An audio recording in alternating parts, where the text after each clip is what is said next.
기도하시겠습니다.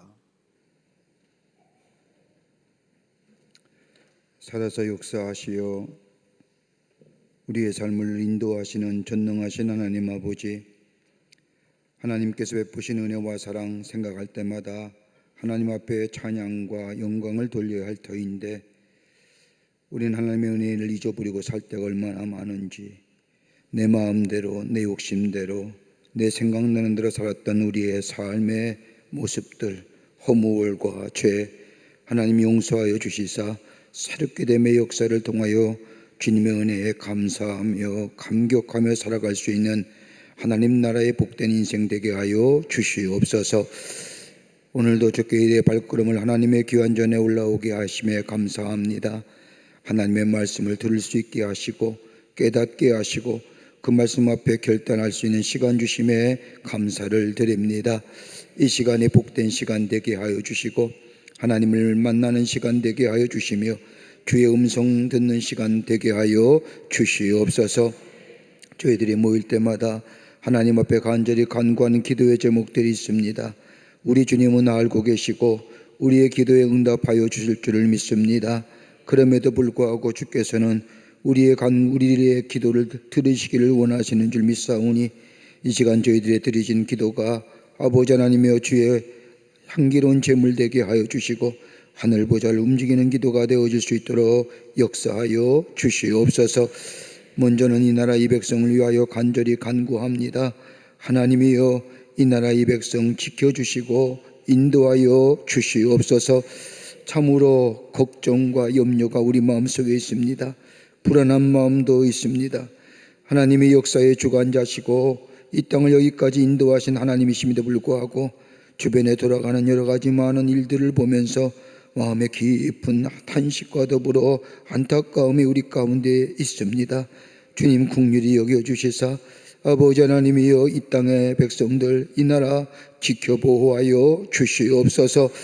혼란과 혼돈의 것들은 다 물러가게 하여 주시고 질서가 있는 나라 되게 하여 주시고, 아버지 이 나라가 정말로 하나님 모시기에 합당한 나라, 140년 전에 이 땅에 복음의 씨앗을 뿌려주셔서 여기까지 오게 하셨는데 그 하나님의 놀라운 역사 안에서 아버지 하나님이여 아름다운 열매를 맺어갈 수 있는 이 나라 되어질 수 있도록 주께서 도와 주시옵소서.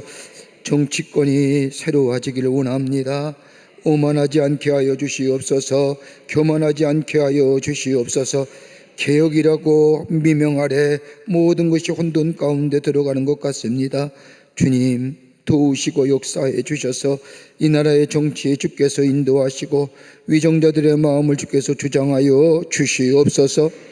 아버지 하나님이여 나누어진 이 땅의 백성들 아버지 저들의 마음 하나 되게 하여 주시고 아버지 저들의 마음 위로하여 주시고 함께 더불어 상생할 수 있는 이 땅의 백성들이 되게 주님 도와 주시옵소서. 경제도 부흥하기를 원합니다. 참으로 경제가 어려운 가운데 있습니다. 하나님이여 이 땅의 백성들 긍휼히 여겨주시사 아버지 하나님이여 생업에 종사하는 이들 풍성한 열매가 맺어지게 하여 주시고 중소기업자들 아버지 하나님이여 많은 열매들이 거둬지게 하여 주시며 아버지 하나님의 모든 아버지 가정들마다 하나님의 주시는 축복을 누리며 경제의 부흥을 이룰 수 있는 이 땅의 백성들 되게 도와 주시옵소서. 사회도 안녕하게 하여 주시옵소서. 하나님의 공의와 정의가 물과 하수같이 흐르는 이 땅의 백성들 이 나라 되게 하여 주시옵소서. 아버지 나라는 하나님의 주권 안에 있음을 믿습니다. 하나님의 강권적인 손길 아래 이 땅의 백성들 이 나라 인도하여 주시옵소서. 아버지 하나님이여 교회들마다 부흥하기를 원합니다.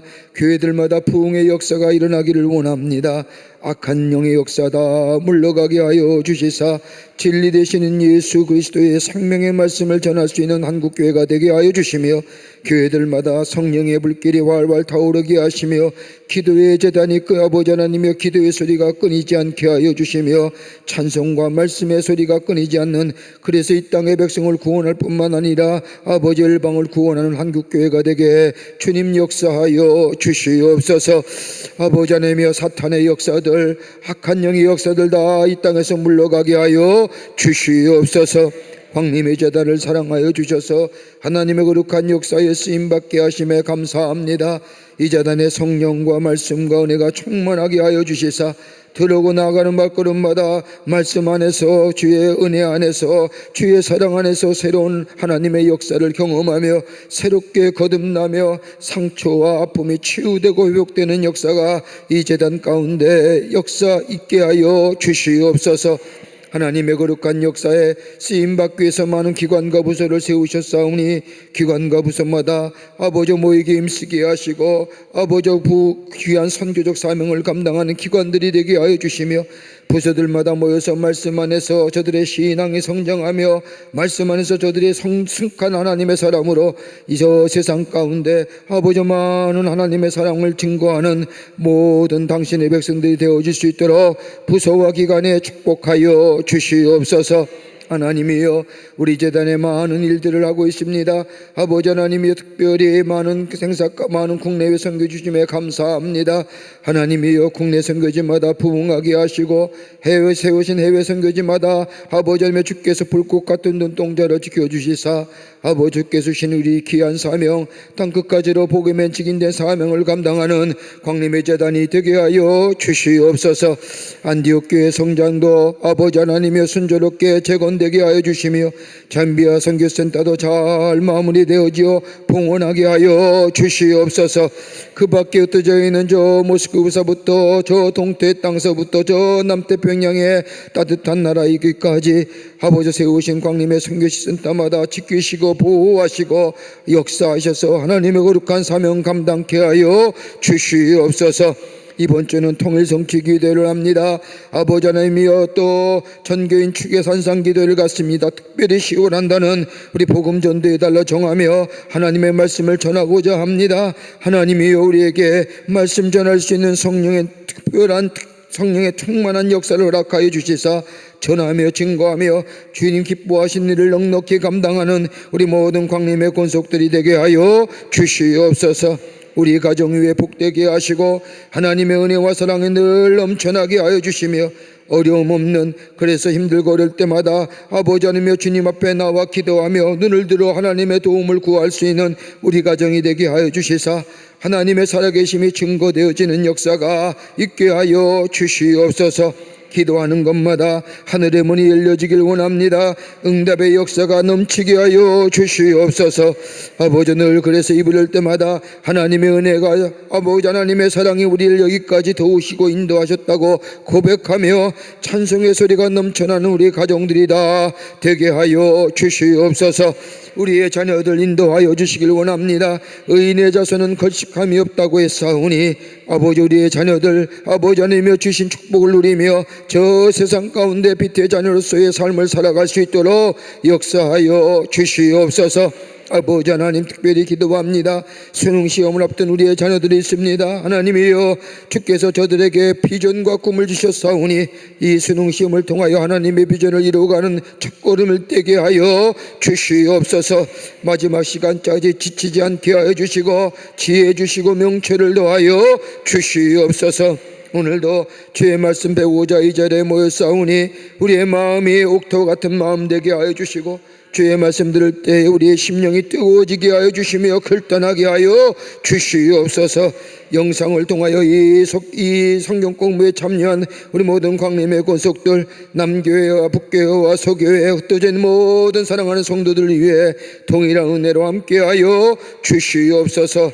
성령이 이 자리에 함께하여 주시고 아직도 참석하지 못한 걸음들 아버지 하나님이 옮기게 하여 주시사 함께 더불어 말씀 안에서 아버지 하나님이 하나님을 만나고 주의 음성을 듣는 시간으로 인도하여 주시옵소서. 감사드리오며 예수님의 이름으로 기도하옵나이다. 아멘.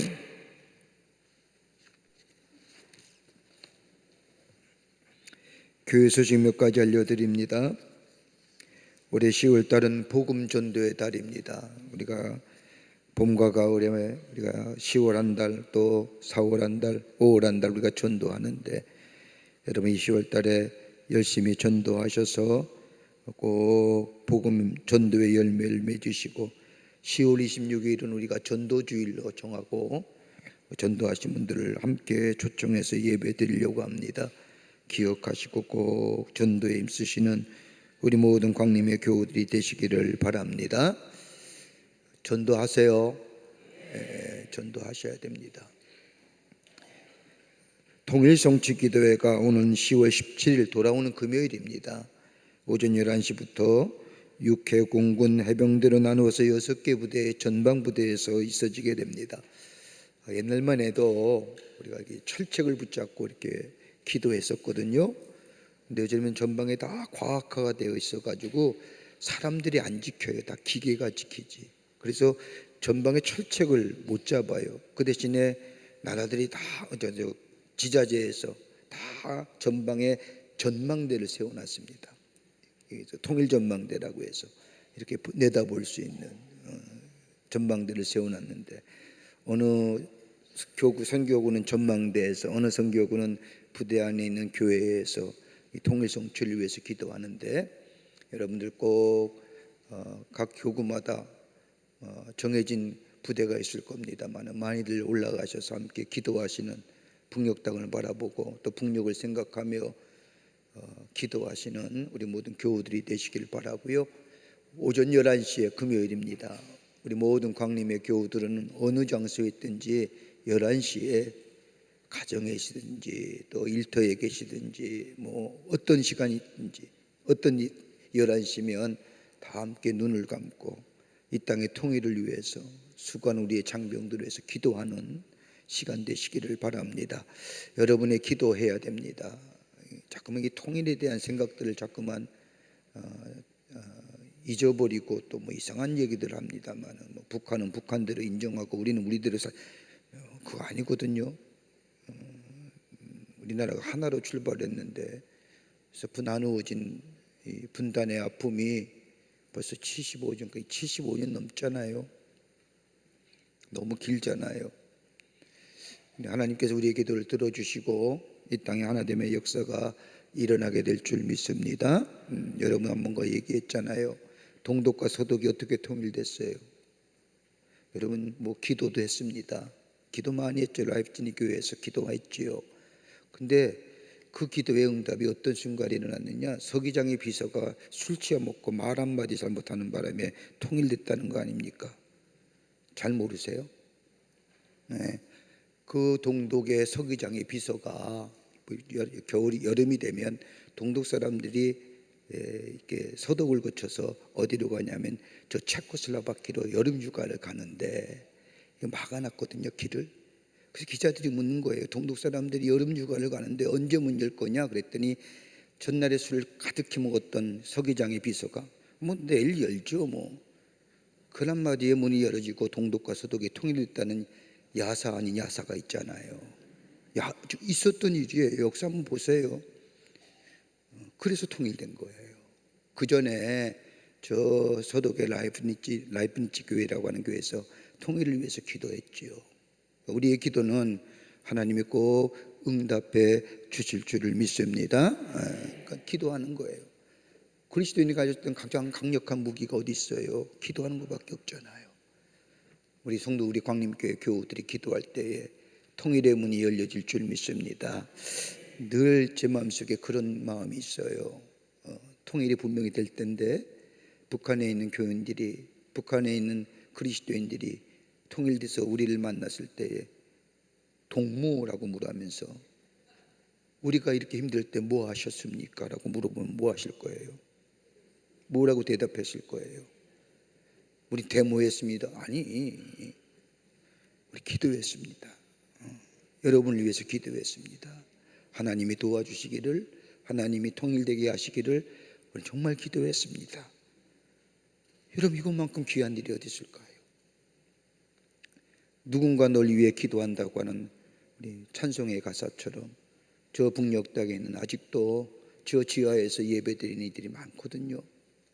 저들은 찬송가가 없잖아요. 성경책도 없잖아요. 물론 성경책을 몰래 가지고 가서 우리가 주고 오고, 국제기도원협회나 저 오픈도어라고 하는 선교단체에서 성경책을 이렇게 밀반입이라고 하지요. 그 가장 혐오스러운 물건이래잖아요. 북한에서는 그걸 갖다 줍니다. 근데 그거 보고지만 찬송가가 없잖아요. 찬송가를 어떻게 불러요? 구전으로 내려오는 찬송가. 고조 할아버지가 불렀던 찬송가, 증조 할아버지가 불렀던 찬송가, 증조 할아버지가 불렀던 찬송가는 그 부르는 찬송가를 기억하는 사람은 할아버지 할머니일 거 아니에요. 그거 부르는 거예요. 그거 부르고 신앙 지키는 거예요. 말씀을 읽으면서 호롱불을 켜놓고 지하의 움막 같은 곳에, 옛날에 뭐 북한에 냉장고가 있겠습니까? 무슨 뭐 음식을 보관할 수 있는 뭐 기기가 있겠습니까? 그러니까 뭐 땅을 파서 거기다가 음식을 저장해 놓고 음식을 재워 놓잖아요. 그런 데서 예배드리는 거예요. 그런 분들이 통일돼서 우리한테 뭐 왔습니까? 라고 물어보면 여러분 뭐라고 대답하세요? 우리 광림교회 교인들은 기도했습니다 라고 하게요. 여러분 이것만큼 귀한 일이 어디 있을까요? 그러니까 통일성주에 가신 분들은 가서 올라가서 기도하시고, 못 가시는 분, 안 가시는 분, 여러분 장소에 11시에 모두가 다 기도하시는, 이 땅의 통일을 위해서, 북한의 주민을 위해서 기도하시는 시간 되시기를 바랍니다. 1시간 내내 기도하라는 거 아니에요. 그 자리에 앉아서 하나님 이 민족 하나 되게 하시고 저 북녘의 백성들 속히 구원해 주시고 이 나라를 지키는 우리 장병들에게 힘 주시고 함께 하셔서 이 귀한 일 넉넉히 감당할 수 있도록 도와주시옵소서 라고 기도하면 되는 거예요. 뭐 그렇게 어려운 기도라고. 꼭 기도하시기를 바랍니다. 꼭 기도하세요. 기도하셔야 돼요. 그리고 25일 날 우리가 전도주의를 앞두고 추계산상기도회가 본당 예배실에서 있겠습니다. 우리 교우들이 함께 올라와서 기도하는 시간입니다. 나라 위해서 참 기도할 제목이 많죠. 또 교회를 위해서, 우리의 사명을 위해서 함께 이 자리를 꽉 채워서 하나님 앞에 부르짖는 귀한 시간이 되기를 바랍니다. 10월 25일 그리고 26일 주일은 뭐예요? 전도주일입니다. 여러분 기억하시고, 얼마나 귀해요. 다 영적인 일들이 있잖아요. 기도하고 전도하고 기도하고, 여러분 그 귀한 일입니다. 여러분 많이들 올라오셔서 함께 기도하는 시간 되시기를 바랍니다. 성경 공부에 관한 여러 가지 문의사항들, 또 암송하실 분들, 여러분 우리 담당 전도사님들에게 신청하여 주시기를 바랍니다. 자, 성경 암송하겠습니다. 오늘 성경 암송의 구절은 예레미야서 14장 15절부터 16절인데 정광호 성도님, 그 다음에 김혜정 성도님 두 분이 신청하셨습니다. 12교구의 장강호 성도님, 감사합니다.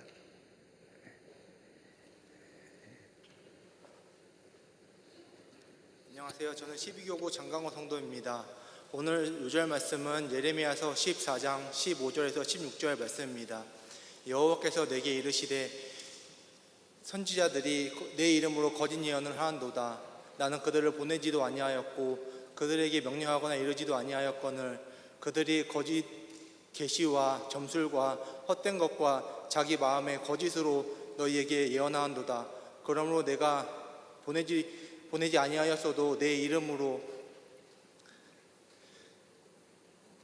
예언하여 이르기를 칼과 기근이 이 땅에 이르지 아니하리라 하는 선지자들에 대하여 여호와께서 이와 같이 말씀하셨노라. 그 선지자들은 칼과 기근으로 멸망할 것이요. 아멘. 아멘. 네, 감사합니다. 수고하셨어요. 네, 고맙습니다.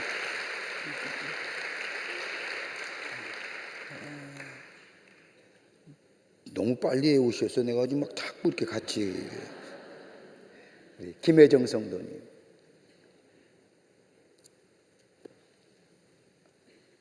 저녁에 오신대?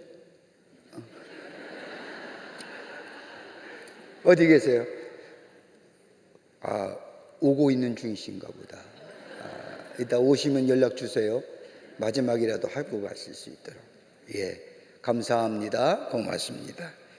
오늘 성경 말씀 같이 읽겠습니다. 오늘 말씀은 15장과 그리고 16장 말씀입니다. 에레미야서 15장 16장 말씀, 제가 한 절 읽고 여러분이 한 절 읽고 교독합니다. 우리 남교회와 북교회와 소교회, 북교회 남교회, 북교회, 동탄교회 성도님들도 말씀을 피시고 함께 읽고 영상을 통하여 성경 공부에 참여한 우리 성도님들도 함께 말씀을 같이 교독합니다. 제가 한 절 읽고 여러분이 한 절 읽고 마지막 절 16장 마지막 절은 우리 함께 읽겠습니다. 여호와께서 내게 이르시되 모세와 사무엘이 내 앞에 섰다 할지라도 내 마음은 이 백성을 향할 수 없나니 그들을 내 앞에서 쫓아내보내라.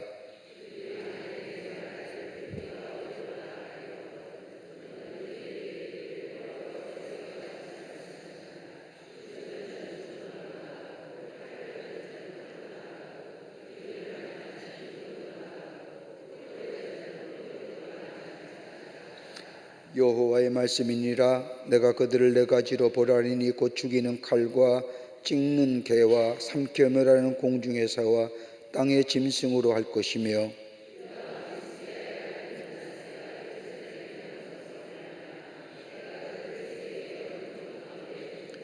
예루살렘아 너를 불쌍히 여길 자 누구며 너를 외울 자가 누구며 돌이켜 내 평안을 물을 자 누구냐.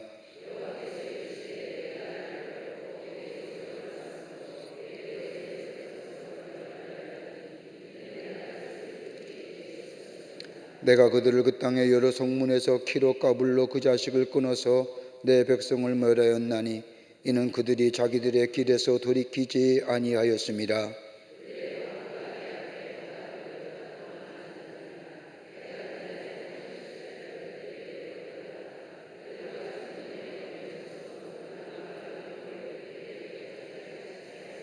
일곱을 낳은 여인에게는 사약하여 거절하게 하며 아직도 대낮에 그의 해가 떨어져서 그에게 수치와 근심을 당하게 하였느니라. 그 남은 자는 그들의 대적의 칼에 붙이리라. 여호와의 말씀이니라.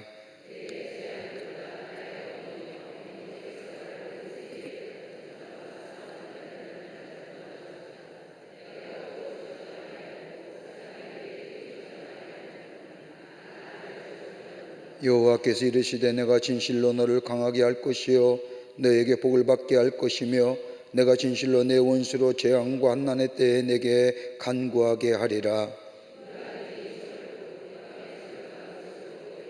그러나 내 모든 죄로 말미암아 내 국경 안의 모든 재산과 보물로 값없이 탈취를 당하게 할 것이며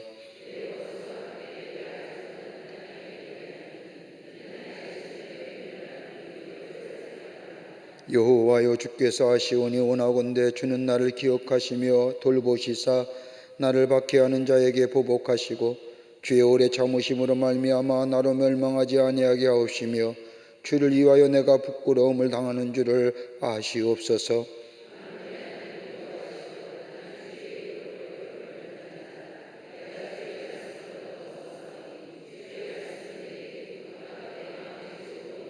내가 기뻐하는 자의 모임 가운데 앉지 아니하며 즐거워하지도 아니하고 주의 손에 붙들려 홀로 앉아 싸우니 이는 주께서 분노로 내게 채우셨음이니이다.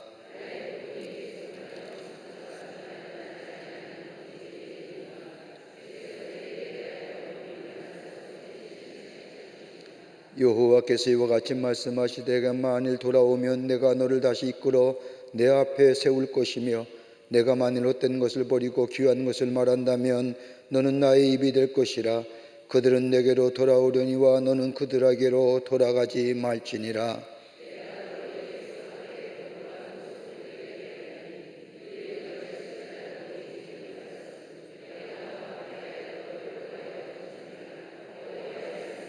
내가 너를 악한 자의 손에서 건지며 무서운 자의 손에서 구원하리라. 너는 이 땅에서 아내를 맞이하지 말며 자녀를 두지 말지니라.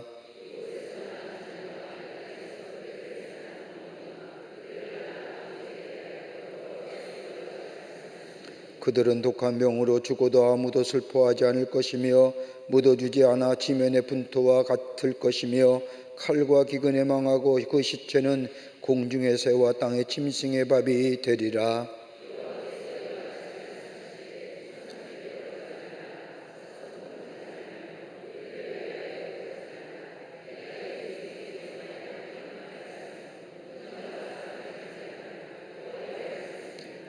큰 자든지 작은 자든지 이 땅에서 죽으리니 그들이 매장되지 못할 것이며 그들을 위하여 왜곡하는 자도 없겠고 자기 몸을 빼거나 머리털을 미는 자도 없을 것이며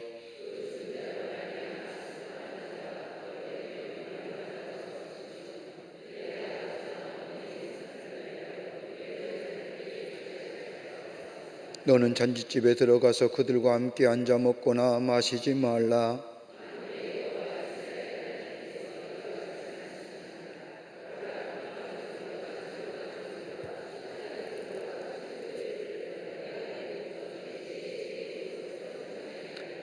내가 이 모든 말로 백성에게 말할 때에 그들이 내게 묻기를 여호와께서 우리에게 이 모든 큰 재앙을 선포하시는 어찌 됨이며 우리의 죄악은 무엇이며 우리가 우리 하나님 여호와께 범한 죄는 무엇이냐 하거든.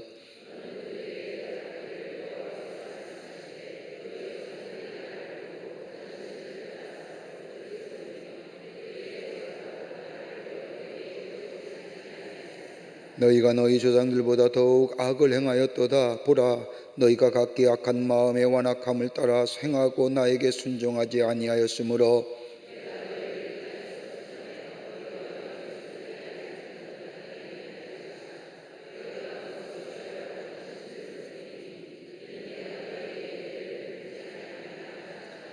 여호와의 말씀이니라. 그러나 보라, 날이 이르니 다시는 이스라엘 자손을 애굽 땅에서 인도하여 내신 여호와께서 살아계심을 두고 맹세하지 아니하고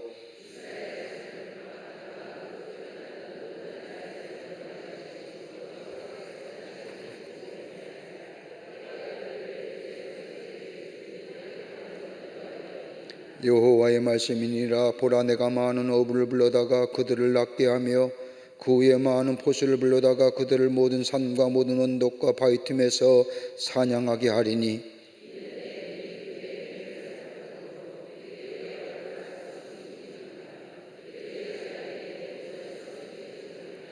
내가 우선 그들의 악과 죄를 배나 갚을 것은 그들이 그 미운 물건의 시체로 내 땅을 더럽히며 그들의 가증한 것으로 내 기업에 가득하게 하였음이라.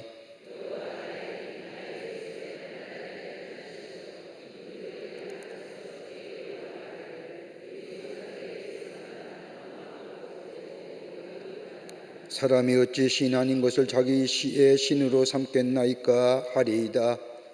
그래서 이르시되 보라, 이번에 그들에게 내 손과 내 능력을 알려서 그들로 내 이름이 여호와인 줄을 알게 하리라. 아멘. 아멘. 오늘 15장의 말씀서부터 우리 함께 말씀을 나누도록 하겠습니다. 자, 지난 시간에 우리가 함께 여러분과 같이 이야기했던 말씀을 나눴던 에레미야서에 나오는 9가지의 예언의 말씀과 9가지의 비유의 말씀 잠깐 우리가 같이 나누고 오늘 15장의 말씀부터 함께 하겠습니다. 9가지 비유가 나오지요. 이건 단순히 예언의 목록이 아니라 하나님의 구속사적인 흐름을 따라서 심판에서 회복으로 눈물에서 새 언약으로 나아가는 영적인 구조를 가지고 있습니다. 지난 시간에 우리가 9가지에 대한 에레미야에 나오는 예언의 말씀 또 9가지의 비유의 말씀을 우리가 잠시 나누었는데 오늘 여러분 프린트물로 나눠드렸습니다. 구조가 뭐예요? 구속사예요. 그러니까 거룩한 하나님의 역사지요. 구속사, 구속의 역사라고 하는 거지요. 독일어로 말하면 하일리게 슈테, 그다음에 복음의 역사. 그러니까 우리가 역사를 히스토리라고 얘기하지만 히스토리, 그의 이야기, 리뎀션 이렇게 얘기할 수 있을 겁니다. 그 구속의 역사의 흐름을 따라서 심판에서 회복으로 눈물에서 새로운 언약으로 나아가는 영적인 구조가 에레미야서의 9가지 예언의 말씀과 더불어 9가지 비유의 말씀에 나옵니다. 자, 볼까요? 9가지 예언입니다. 우리가 이미 말씀을 드렸듯이 2장에는 우상 숭배, 하나님의 버린 죄지요. 그다음에 3장서부터 6장까지는 회개, 마음의 회개가 없다는 거지요. 형식적인 회개에 대해서 말씀하시지요. 그다음에 성전 중심의 신앙, 성전 중심의 신앙이 성전만 있다고 해서 구원받는 게 아니라 그 신앙보다 더 중요한 것이 하나님의 말씀에 대한 순종이지요. 11장과 12장에서는 부패함, 언약의 파괴함, 파기함, 너희가 하나님의 택한 백성이라고 해서 언약의 백성이라고 해서 너희가 심판받지 못하는 줄 아느냐, 말씀에 대하여 특권보다 순종해야 됩니다. 그 다음에 나오는 게 13장에 나오는 교만과 부패, 하나님께 붙어있지 않음을 얘기하는 거지요. 그 다음에 기근과 전쟁과 죽음, 심판에 결과지요. 회개 없는 중보의 한계지요. 우상숭배, 부르심에 대한 합당한 생활 아닌 우상숭배함으로 하나님께서 심판하실 때에 그 가운데 하나님께서 보호하시고 고난 가운데 함께 하시는 그 이야기를 우상숭배 가운데 에레미야에 관한 예언의 말씀이지요. 17장 하반부에는 반율법적인 삶, 복과 징계의 갈림길이죠. 그 다음에 18장부터 20장까지는 거부와 박해에 관한 얘기인데 하나님의 절대 주권에 관해서 말씀하십니다. 그러니까 오늘 우리가 15장서부터 17장까지의 말씀을 배우고 같이 나눌 터인데 거기에 기근과 전쟁과 죽음과 우상숭배에 관한 얘기는 뭐예요? 회개 없는 중보. 에레미야가 기도하거든요. 중보기도. 중보기도에도 한계가 있다는 거예요. 우상숭배로 인하여 하나님의 심판에 관한 얘기를 말씀을 합니다. 그러면서 뭐예요? 에레미야는 9가지의 비유의 말씀이 나오지요.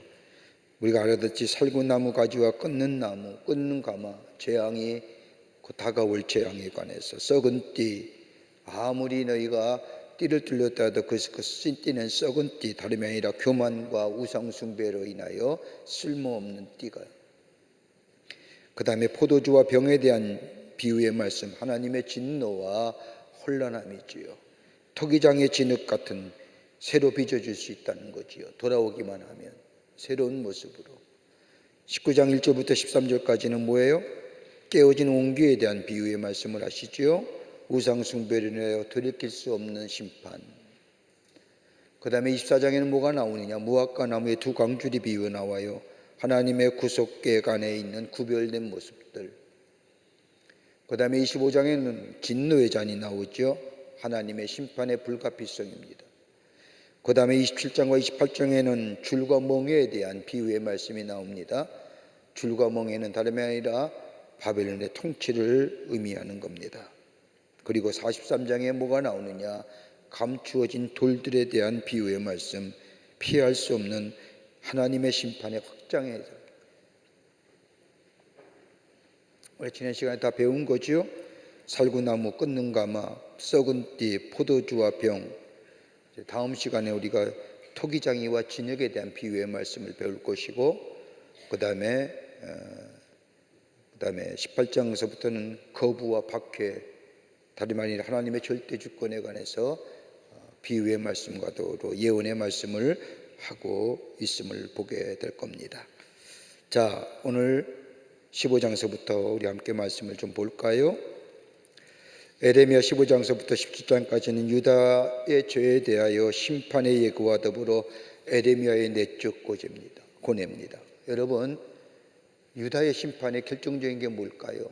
여기까지 배웠는데 우상숭배지요. 네. 하나님 외에 다른 걸 섬기는 거죠. 이방의 신을 의지하고 바알을 섬기고 저 애굽을 의지하고 또 힘센 나라에 대해서 의지하는 하나님을 떠난 백성들의 모습들. 근데 에레미야는 뭐예요? 저들을 향하여 하나님을 떠난 이스라엘 백성을 향한 심판의 말씀을 하는데 얼마나 힘들겠어요. 한번 생각해 보세요. 우리 죽습니다. 우리 내일 심판받아요. 여러분 죽어요. 그럴 때 어떡할까요? 그 전하는 사람, 하나님의 말씀을 전하는 에레미야 마음은 어떨까요? 정말 힘들 겁니다. 좋은 얘기해도 시원치 않은데 심판당하고 죽는다는 얘기하는 게 쉬울까요? 너 내일 죽어. 듣는 사람 어떡할까요? 죽긴 뭘 죽어 이 좋은 세월에. 그 얘기예요 오늘 나온 게. 너 하나님 심판님의 무슨 심판? 이렇게 태평성대인데 우리는 저 미국을 의지하고 우리는 저 중국을 의지하는데 무슨 이 얘기예요. 그걸 외치는 에레미야의 고뇌가 어땠을까요? 그러니까 성경 말씀을 보면 얼마나 울었는지 눈이 짓물렀다잖아요. 백성을 위해서 하나님의 말씀을 전하며 기도하는 에레미야의 심정이 얼마나 아팠으면 눈에 진물이 물 정도로 울었다는 거지요. 그러면서 얼마나 핍박을 당했어요? 허튼 소리 한다고, 정신 나간 소리 한다고.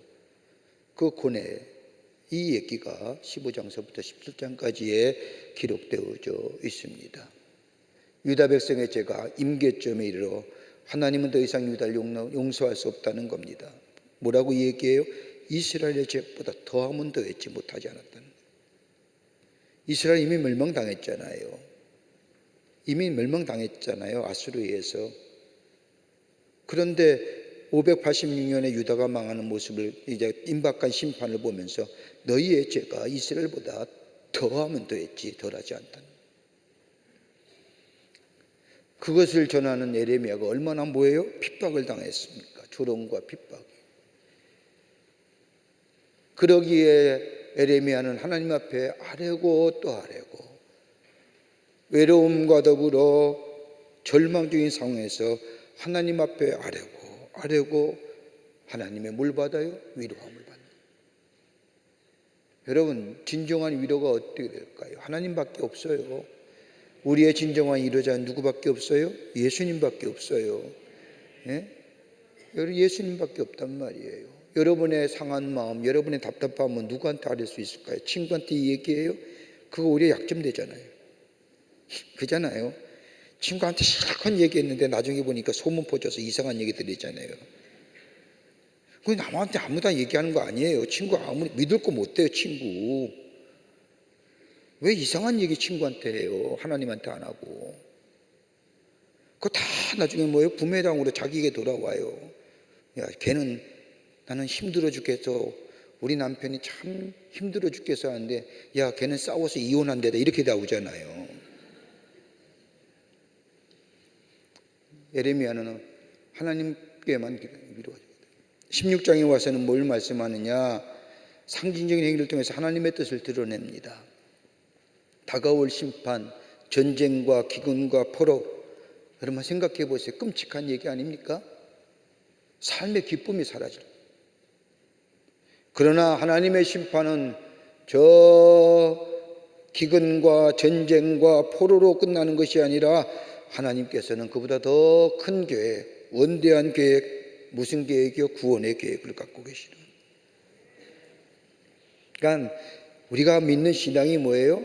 저 이스라엘 백성들이 초기 기독교인들이 가장 고난과 핍박당할 때 저기들이 자신들이 예수 믿는 사람 그리스도인을 물고기로 표현하잖아요. 예? 이렇게 세상 사람들은 내려가지만 지금은 흥하는 것 같지만 우리는 아래서 핍박받고 있지만 우리는 종국에 모여 승리한다는. 이게 물고기의 의미예요. 여러분 저 위에 있는 사람 지금은 우리가 밑에 있지만 저들은 쇠할 것이고 우리는 뭐예요? 흥할 것이고. 그러니까 초대교회 그리스도인들이 서로 내가 예수 믿는 사람을 얘기하는 게 뭐예요? 서로 물고기를 그랬대잖아요. 그러니까 다른 사람은 모르는 거예요. 하나님은 원대한 꿈을 갖고 계시죠. 지금 고난과 핍박을 당하지만 언제나 하나님은 뭐예요? 구원해 주시고 회복시켜 주시고 그를 세워 주신다는 거예요. 이스라엘 백성이 가장 절망적이고 저 핍박을 당하고 멸망당하지만 너희들이 회개하고 돌이키면 하나님께서 저들을 세워주신다. 이제 구원의 역사. 그런데 17장에 와서는 뭐예요? 죄는 단순한 행동이 아니라 인간의 마음 깊은 곳에 뿌리내린 불신앙이죠. 여러분 에덴 동산에서 아담과 하와 지은 죄가 뭐예요? 뭐 윤리적으로 도덕적으로 죄졌어요? 하나님 말씀에 불순종한 거잖아요. 따먹지 말라는데 왜 따먹어? 쓸데없이. 그러니까 불순종하는 뭐예요? 하나님 무시하는 거잖아요. 우리 자녀들이 엄마 아빠 말을 불순종한다고 하면 엄마 아빠가 뭘 당해요? 무시당한 느낌이잖아요. 하나님이 따먹지 말라는데 왜 따먹어 쓸데없이. 하나님 보시기에는 겉으로는 불순종이지만 뭐예요? 하나님 없이예요. 무시하는 거예요. 하나님의 말을 마음에 두지 않는 거지요. 그게 죄예요. 우리가 도덕적으로 윤리적으로 다른 사람들 체하고 취하고 못 살게 굴어서 이게 죄의 모습. 이건 우리가 일반적인 보편적인 사람들이 갖고 있는 죄의 규범에 속한 거지만 그리스도인들에 관해서 가장 중요한 게 뭐예요? 하나님과의 말씀에 대하여 불순종하는 것. 불순종 뭐예요? 무시해버리는 거예요. 사사기에 나오는 이스라엘 백성의 죄가 딱 한마디로 자기의 소견대로 살더라. 자기 마음대로 사는 거예요. 하나님 없이도 사는 거예요. 그 얘기하는 거예요. 이스라엘 백성의 죄가 뭐예요? 물론 저들이 가졌던 정치 지도자들과 경제를 단절과 사회 지도층의 부패함과 제약도 있지만 저들의 깊은 곳에 자리 잡고 있는 게 뭐예요? 하나님의 말씀에 불순종, 하나님 없이 산다는, 하나님 무시하는 거. 그러니까 그리스도의 삶은 뭐예요? 말씀을 늘 생각하며 말씀 가운데 주님이 뭐라고 말씀하신가 주님을 의식하며 사는 삶, 이게 그리스도의 삶이잖아요. 그것이 없다고 한다면 하나님 무시하고 사는 거잖아요. 하나님 없이 사는 거잖아요. 그러니까 우리의 삶이 뭐예요? 교회 생활과 사회 생활이 뭐예요? 다른 거예요. 교회 들어와서는 다 말씀에 순종하고 사는 것 같지만 일단 나가면 내 소견대로 내 뜻대로 내 지혜와 내 경험대로 사니까 뭐예요? 하나님 없이 사는 거잖아요. 죄 짓고 사는 거죠. 뭘 그렇게 죄를 어렵게 생각해요? 그래서 맨날 죄를 회개해야 된다는 거예요. 어제도 회개하고 오늘도 회개하고 내일도 회개하고. 구원의 은총을 받아야지요. 구원의 역사를 매일매일 구원을 경험하며 사는 거예요. 한 번 구원받았다고 끝이 아니에요. 한 번 구원받았다고 죄 안 져요? 지금도 생각하면 화나는 거 있잖아요. 심판 속에서도 뭘 얘기하시느냐? 다름이 아니라 소망이 있는 겁니다. 무슨 속에요? 소망이요? 회개하면 구원해 주신다는 소망. 이게 중요한 사실이에요. 이게 기독교의 탁월성이에요. 이걸 가리켜서 저 세상의 사람은 값싼 은혜로 왔는데 값싼 은혜예요. cheap 그래서 아니에요. 이건 값비싼 은혜예요. 어떤 은혜요? 예수 그리스도가 십자가의 죽으심으로 인하여 얻어지는 생명을 주시는 은혜. 이게 값싼 은혜로 우리의 기독교 은혜가 전락돼서는 아니 된다는 거죠. 근데 그러기에 내가 받은 은혜가 얼마나 귀해요. 얼마나 소중하고.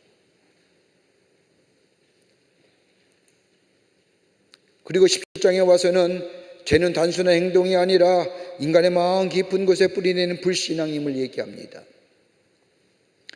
인간의 본성은 타락했으며 오직 하나님만이 인간의 중심을 하시고 회복시킬 수 있다고요. 이 예레미야서는 말씀하면서 마지막으로 뭐에 대느냐? 안식일에 대하여 말씀. 안식일은 단순한 규례가 아니에요. 이건 하나님의 질서 회복이에요.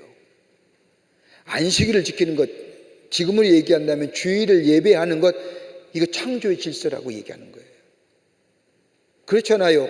마지막 창조하신 일에 이랬 날은 쉬셨잖아요. 이걸 우리가 뭐예요? 질서예요. 그러기에 안식일을 지키는 것은 창조의 질서예요. 당연한 거예요. 그렇게 해야 되는 것들이에요. 안 지키니까 이거 법으로 만든 거잖아요. 안식일을 귀히 여길지니다. 이스라엘 백성이 안식일에 대하여 에레미야가 얘기하는 건 뭐예요? 하나님의 창조의 질서의 회복이라는 겁니다. 이를 통하여 사람은 무너질지라도 하나님의 말씀은 결코 무너지지 않으며 하나님의 뭐예요?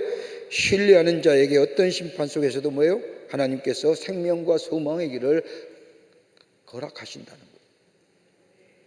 그러니까 예배만 잘 드려도 성공한다는 게 여기에 있는 거예요. 주일날 주의 전에 나와 예배한다는 것은 하나님의 창조의 질서의 회복을 우리가 동참하는 길이요. 이 예배할 때 우리에게 뭐예요? 생명의 길이 열리고 소망의 길이 열려진다는 거예요. 말씀 속에서 예배 드릴 때 새로운 힘을 얻는 거예요. 하나님이신 약속을 바라보며 지금의 삶에 아무리 힘들고 어렵더라도 뭐예요? 소망 가운데 그 약속을 움켜잡고 나아가는 뭐예요? 우리 안에 생명의 역사가 일어난다는 거예요. 그러니까 주일 빠지면 안 돼요. 예배 잘 드려야 돼요. 제가 어저께 우리 감리교 전국 목회자들이 모여서 하는 세미나에 가서 설교를 하고 왔는데 밤늦게 돌아왔습니다. 목사들에게 주일이 하면서 코로나 이후에 가만히 보면 다 보세요. 집에서 인터넷으로 예배 드리는 사람이 30% 통계에서 다 집구석에 앉아서 다 예배 드린다고 하는데 여러분 한번 생각해 보시자고요. 우리끼리니까 집에서 예배 드리면 여러분 옷차림이 좋아요? 여러분 머리라도 제대로 이렇게 빗어요? 그냥 이렇게 머리 쓰다듬고 입은 옷 그대로 그냥 예배 TV 앞에 앉아서 그 예배가 됩니까? 집중이 왜 그때마다 왜 이렇게 집에 전화가 많이 오는지 왜 까똑 계속 까똑을 울려대지.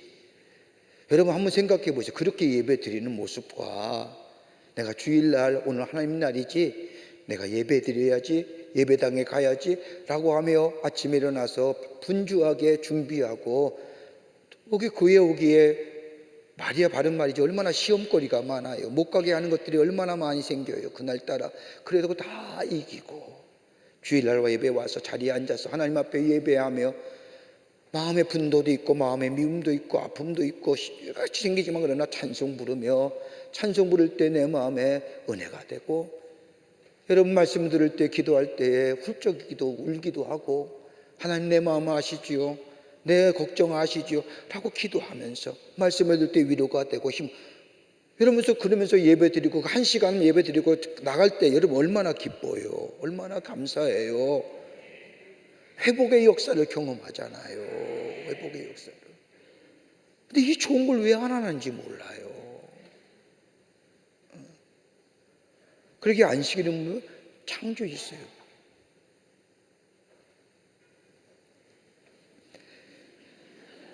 또 까똑이 아무 때나 울려 좀 꺼요. 그 까똑 정말 꼭 설교할 때마다 까똑이 맨날 울려가지고 말입니다. 어저께도 목사들 까똑 켜놔가지고 끄라고 내가 막 뭐라고 그랬는데 말이에요. 자, 15장입니다. 15장에 와서는 선지자의 탄식과 하나님의 위로가 있습니다. 15장 1절부터 21절의 말씀을 보면 심판의 예언의 말씀 가운데 6번째에 속한 예언입니다. 여러분 하나님과 이스라엘 백성이 하나님은 나의 하나님이요 이스라엘 백성은 나의 백성이라고 이렇게 하시는 것이 뭐예요? 언약입니다. 커버넌트라고 얘기하죠. 오늘 15장에 와서는 에레미야가 이 약속과 이 언약에 근거하여 하나님의 자비를 호소하는 말씀이 기록되어 있습니다. 그리고 나서 이 에레미야가 자신의 답답한 심정을 하나님께 아뢰는 겁니다. 그때 하나님의 뭐예요? 위로가 기록됩니다. 중요한 사실이에요, 여러분. 다른 사람에 가서 여러분의 아픔과 여러분의 슬픔과 여러분의 괴로움을 토로하지 마세요. 하나님께 토로하시라고. 하나님께 하세요. 사람에게 해서 도움이 안 된다니까요. 하나님 앞에 하세요. 우리 하나님은 다 알고 계시고 들으시고 우리를 위로해 주시는 분인데 에레미야가 그런 거예요. 얼마나 많이 핍박을 받고 손가락질 받았겠어요. 안 망해? 아니야 망해. 돌아오지 않으면 망해. 너 에레미 저 이스라엘 보지 않았느냐? 저들이 우상 숭배로 망했고 하나님의 언약의 백성을 저버릴 때 망하지 않았느냐? 그 심판이 우리 가운데 와 돌아와야 돼. 그렇게 외치는 에레미야를 향하여 여러분 뭐요? 돌로 치기도 하고 욕을 하기도 하고 조롱도 하고 얼마나 답답하겠어요. 하나님은 계속해서 에레미야에게 말씀을 전하라는데 말씀을 증거하라고 했는데 에레미야는 할 수가 없는데도 하나님이 하라고 하니까 순종하여 하는 이 에레미야, 이 처절한 마음, 처절한 심정, 그것이 뭐예요? 피할 수 없는 파멸 가운데 1절부터 4절까지는 다름이 아니라 에레미야 호소에 대한 하나님의 응답이 나옵니다. 여호와께서 에레미야에게 말합니다. 모세와 사무엘이 내 앞에 설지라도 내 백성은 이 백성을 향할 수 없느니라. 여러분 딱 한마디, 내가 이제 마음도 안 두고 이제 돌이켰다는 거예요. 여러분 중보 기도에 귀한 흐름이 있지요. 가장 중보 기도의 흐름의 첫 번째는 모세예요. 여러분 모세의 중보 기도 아세요? 저 모세의 중보 기도는 어디서 나오느냐? 출애굽기 32장에 나와요. 어떤 때예요? 저 아론과 이스라엘 백성이 금송아지를 섬기고 모세가 딱 보니까 뭐예요? 저들이 금송아지를 섬기잖아요. 그래서 하나님께서 멸절하신다고 하셨어요.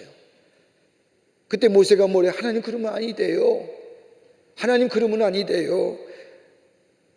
목자의 심정으로 하나님 앞에 간절히 기도하잖아요. 하나님의 영광이 어떻게 되겠습니까? 왜 이스라엘 백성을 이곳에 끌려와서 만약 저들의 죄악을 인하여 지금 다 심판하신다고 한다면 사람들이 비웃을 거 아닙니까? 왜 여기까지 끌고 와서 왜 저렇게 죽여버리느냐고 하나님의 영광이 가립니다. 그 다음에 뭐라고 얘기해요? 하나님 나는 좋습니다. 나는 저 가나안 땅에 안 들어가도 좋습니다. 하나님의 약속의 땅에 안 들어가도 좋습니다. 그러나 이 백성만은 구원해 주십시오. 하나님의 영광을 가지고 하나님의 인자하심과 자비하심, 진실하심 가지고 민수기 14장의 말씀에 우리 하나님은 노하기를 더디하시며 인자가 많으시며 죄는 결단코 사하지는 아니하시고 인자가 많으시고 노하기를 더디하시고 자비로우신 하나님, 그 하나님의 성품 가지고 이 땅의 백성들 용서. 이게 모세의 기도거든요. 그 다음에 누가 기도해요? 중보기도의 대표자 사무엘이에요. 사무엘이 어디서요? 저 미스바에서요. 블레셋 군대에게 패하여 언약궤를 빼앗겼을 때 정말로 나라가 절체절명의 위기 속에 있을 때 다시 블레셋이 쳐들어왔을 때 이 사무엘이 뭐예요? 미스바에 모이잖아요. 회개기도 하잖아요. 그리고 이스라엘 백성이 사무엘에게 뭐라고 해요? 당신은요 다른 것 하지 말고 우리를 위하여 중보기도 해 주십시오. 그때 이 사무엘이 하나님 앞에 우리 하나님은 노하기를 더디하시며 인자하시며 자비로우시며 그렇게 기도할 때 블레셋과의 전쟁에서 뭐예요? 이기잖아요. 그 다음에 기도 누가? 엘리야예요. 그 다음에 기도가 어떤 거예요? 중보기도 오늘 나오는 이 예레미야예요. 하나님 앞에 기도하는 거예요. 그런데 하나님 뭐라고 얘기해요? 모세와 사무엘이 내 앞에 섰다 할지라도 내 마음은 이 백성을 향해서 내가 아무리 기도해도 나는 마음이 안 들어가. 여러분 한번 생각해 보세요. 에레미야가 그렇게 하나님 앞에 기도했는데 하나님이 와서 딱 대답은 야 모세가 기도해도 사무엘이 기도해도 나 이제 안 들어. 모세가 어떤 사람이에요? 사무엘이 어떤 사람이에요? 모세는 이스라엘 백성을 출애굽한 사람이에요. 사무엘이 어떤 사람이에요? 마지막 이스라엘의 사사예요. 다윗을 기름 부은 자예요. 사무엘 이후에 뭐예요? 사울을 세우셔서 나라가 뭐가 돼요? 정식으로 이스라엘의 나라가 시작이 되잖아요. 그 다음에 다윗을 이어서 솔로몬에 이어서 솔로몬 이후에 나라가 둘로 갈라지잖아요. 그랬던 이 기도, 사무엘의 마지막 사사, 한나가 낳은 마지막의 사사, 저 어려서부터 하나님의 성전에서 자랐던 이 사무엘이 중보기도해도 사무엘이 기도해도 모세가 기도해도 지면에 온유한 자가 이와 같은 자가 없다고 칭찬했던 모세가 기도한다 할지라도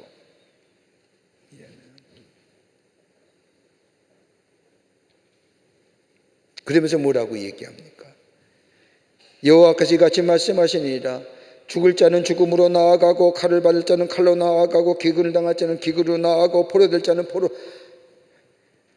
각양각색으로 다 하나님 뭐에 심판하시는 거예요. 그리고 끝내는 뭐예요? 흩어지게 하신다는 거예요. 그랬잖아요. 바벨론의 멸망을 당하고 흩어졌잖아요. 성이 무너지고 이스라엘 백성은 다 끌려가고 예루살렘과 이스라엘 나라는 흔적도 없이 사라지고 다 뿔뿔이 흩어졌잖아요. 에스겔에서 나오는 말씀과 유사한 말씀이에요. 너희가 모세와 사무엘과 같은 위대한 중보기도자가 기도한다고 해도 탄원한다고 해도 나는 뭐예요? 돌아보지 아니하리라.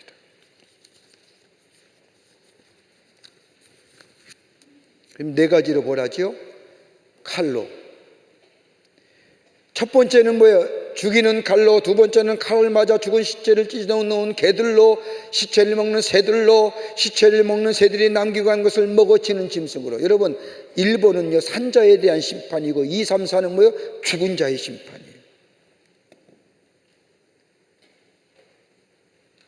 그러니까 살아도 살아있는 것이 아니고 죽어도 죽은 것이 아니에요. 남은 것이 없어요. 여러분, 무시무시한 얘기입니다. 하나님이 나를 은혜로 하나님의 백성을 삼으셨고 내가 하나님의 자녀가 되고 우리 하나님이 된다고 하는 이 언약이 여러분 오늘 우리 가운데 있잖아요. 내가 하나님이 나의 하나님이라 고백하고 하나님이 우리를 향하여 그래 너는 나의 아들이야 나의 딸이라 이렇게 언약의 관계가 우리 가운데 있는데 그 언약 가운데 여러분에게 주신 하나님의 약속이 있는 거예요. 그런데 우리가 하나님을 떠나요. 내 소견대로 내 마음대로 살아요. 내 뜻대로 살아요.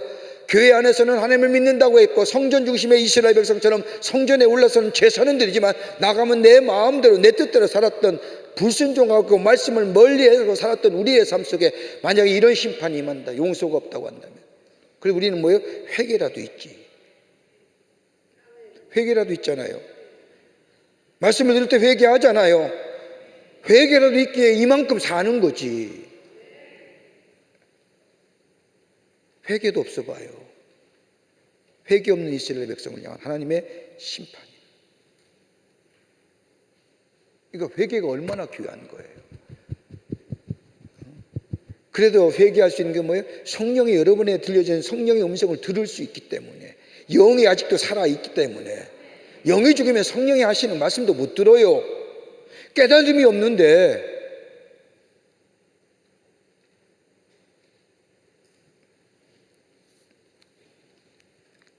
그러면서 유다 백성의 파멸인 거예요. 심각성과 참상입니다.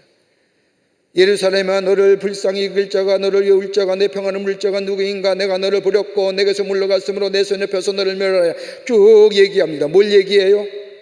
바벨론의 침공으로 인하여 전쟁에 나가 얼마나 많은 사람들이 죽은지 여기 보면 과부가 내 앞에 바다 모래와보다 더 많아졌습니다.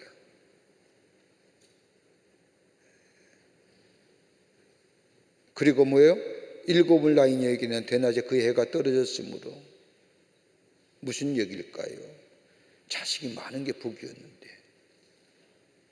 다 전쟁에서 죽는 거예요.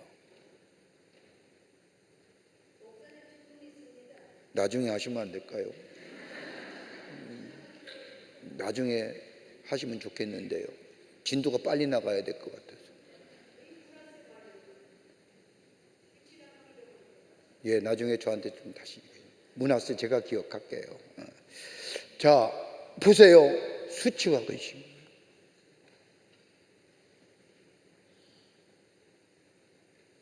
그리고 남은 자는 뭐예요? 대적의 칼에 붙이는 거예요.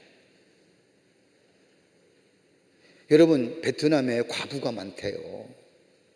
지금은 이제 많이 회복됐는데 전쟁을 지르면서 남자들은 다 죽은 거예요.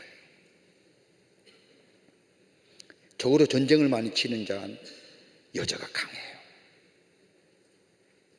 그래서 베트남 여자하고 사랑을 하면요 배신하잖아요. 죽는데요. 집요해서. 그게 역사의 흐름이래요. 몽골도 내가 가보니까 몽골 여자가 얼마나 무서운지. 왜냐하면 몽골도 전쟁을 많이 한 나라잖아요. 그 남자들이 나가서 전쟁하다 다 죽는 거예요. 그 여자가 전쟁을 많이 치는 나라치고 여자는 굉장히 생활력이 있고요 강해요.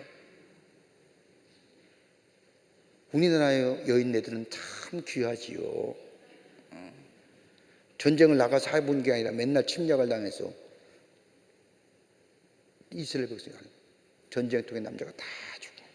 자식이 7이 나와서 자식이 많은 게 기쁨이고 자식이 많은 게 행복이고 축복이라 생각했는데 자식이 다 죽은 거예요.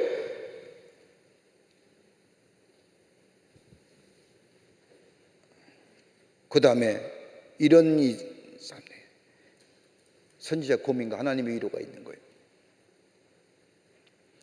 자신의 존재 기반에 대하여 회의를 솔직히 드립니다. 내가 정말 이래야 됩니까? 하나님 이래야 됩니까? 이 현실의 고통들을 어떻게 내가 다루어야 됩니까? 그때 하나님 뭐예요? 저들에게 위로와 용기의 말씀을 주시는 겁니다. 여러분 가만 우리의 믿음의 생활을 한번 적용해 보세요. 우리가 정말 위로받고 우리가 힘을 얻을 수 있는 가장 기본 게 뭘까요? 말씀 아니에요? 말씀이잖아요. 여러분 말씀의 묵상을 통하여 말씀의 필사를 통하여 여러분 그 말씀에 의지하여 들을 때 우리가 힘이 되지 않습니까? 그 말씀 붙잡고 뭐 해야 돼요?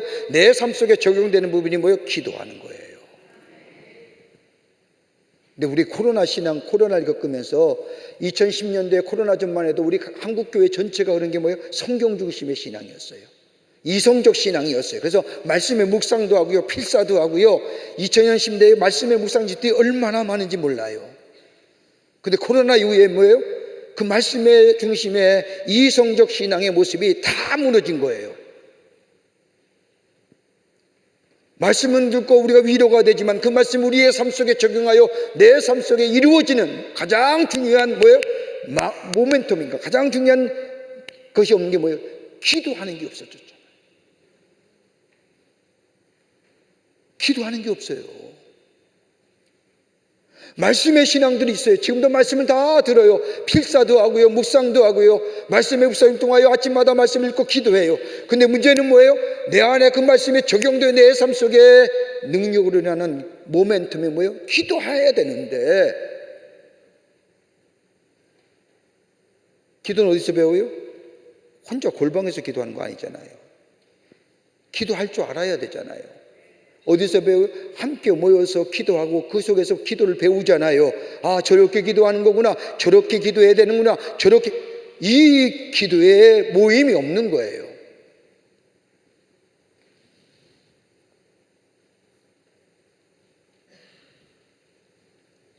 그렇기 때문에 엘리야는 뭐예요? 하나님의 말씀에 대하여 기도하는 사람이니까 말씀을 통하여 위로하고 용기를 얻습니다. 그러면서 10절에 봐서는 하나님의 선지자의 첫 번째 탄식과 하나님의 말씀에 대하여 얘기합니다. 아, 내게 재앙이로다.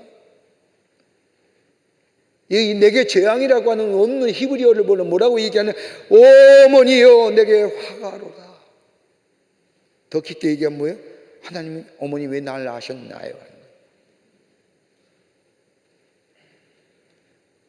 여기 보세요. 나의 어머니께서 나를 온 세계에 다투는 자와 만날 자로 낳으셨습니다. 내가 꾸지도 내가 꾸이지도 아니했건만은 다 나를 전주합니다. 날 저주하는 거예요. 여기에 저주의 대상이 어떤 사람이에요? 이 당시에 저주의 대상은 고리대금업자예요. 돈 꿔주고 폭리를 취하는 자예요. 나는 하나님의 말씀을 전하는데 내가 마치 고리대금업자처럼 다른 사람에게 내가 꾸어지지도 아니하고 내가 꾸지도 않았는데 나를 저주하고 다닙니다.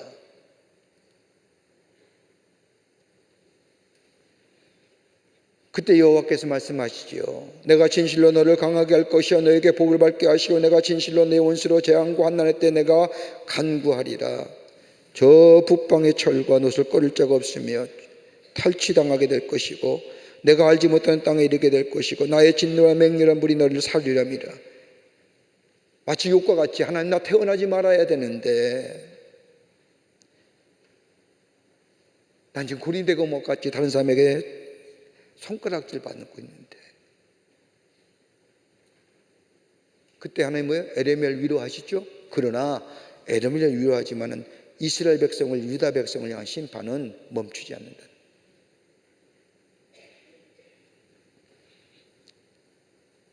그 다음에 두 번째 탄식이 나오죠.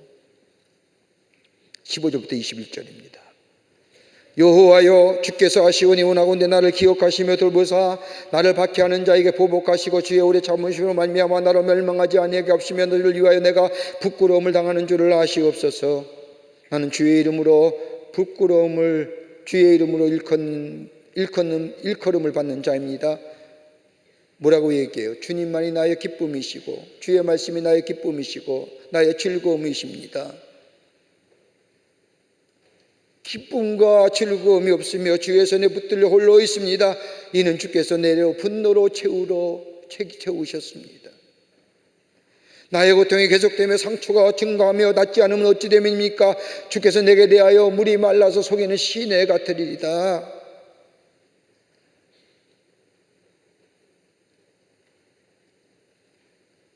나는 하나님의 사역을 감당하기 위해서요, 다른 사람이 누리는 일반적인 것, 그 평범함도 누릴 수가 없었으며, 엄중하고도 힘든 가업 때문에 하나님 나보고 하나님 말씀 전하라고 하는 것 때문에 이거 전하다가 내가 마치 사람들에게 고립당하고 심판당하고 소구당치당하는 내 심정 아세요? 라고 하는 거예요. 이것 때문에 하나님에 대한 믿음조차, 날 돌보시고 나를 보호하신다는 믿음조차 흔들립니다. 정녕 하나님 날 돌보아 주시는 겁니까? 정녕 하나님 날 보호해 주시는 겁니까?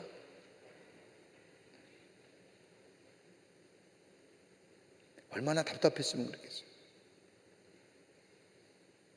그때 하나님 말씀하시죠. 내가 만일 돌아오면 내가 너를 다시 이끌어 내 앞에 세울 것입니다. 만일 내가 돌아오면 그러면 내가 만일 헛된 것을 버리고 귀한 것을 말한다면 너는 나의 입이 될 것이고 그들은 내게로 돌아오니 너는 그들에게 돌아가지 말지니라. 다른 말씀을 하니까 에레미야 이런 탄식에 하나님은 뭐라고 얘기하시느냐? 야 먼저 돌아와야 되느니라. 무슨 얘기예요? 다른 사람의 얘기 개의치 말고 너는 나만 믿어 라고 하는 거예요.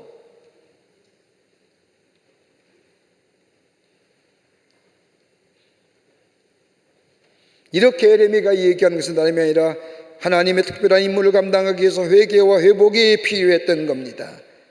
하나님은 에레미야에게 고난을 없어주겠다고 말씀은 안 하셨지만 대적들이 공격할지라도 그를 이기지 못할 것이라고 약속해 주십니다. 야, 고난이 없이 하지 않아. 그런데 너를 대적하는 자가 너를 넘어뜨리려고 오면 내가 막아줄게. 하나님의 심판의 유효함이에요.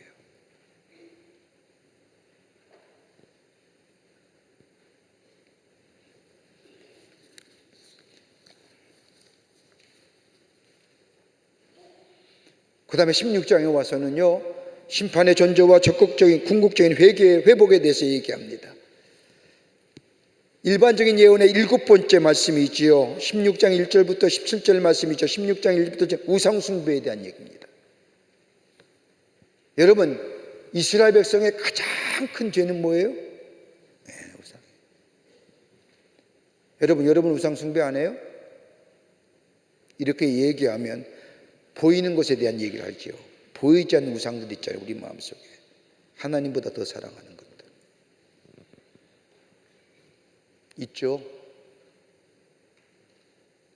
그러니까 우리 주님이 누가복음 14장의 말씀을 보면 우리 주님이 얘기하시잖아요. 3가지의 자기 부정을 얘기하잖아요.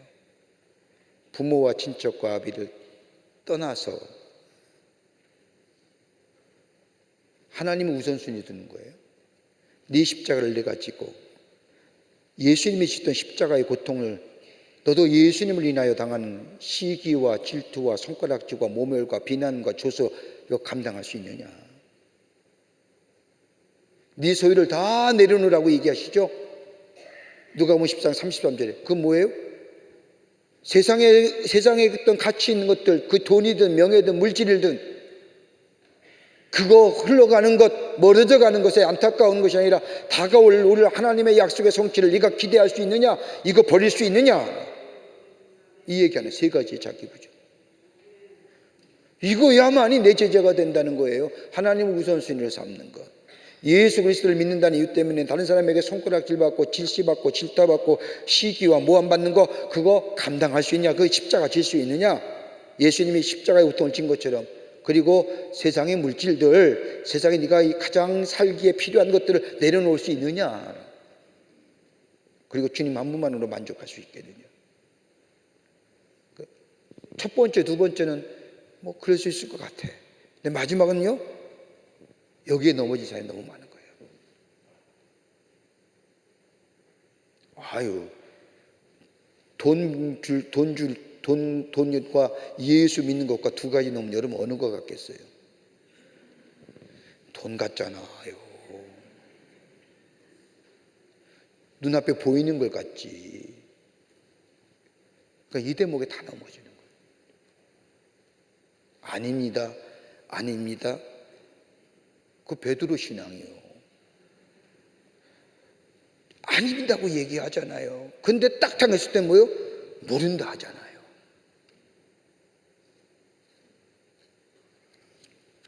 나 같으면요 안 봐요. 안 봐. 근데 우리 주님은 보잖아요.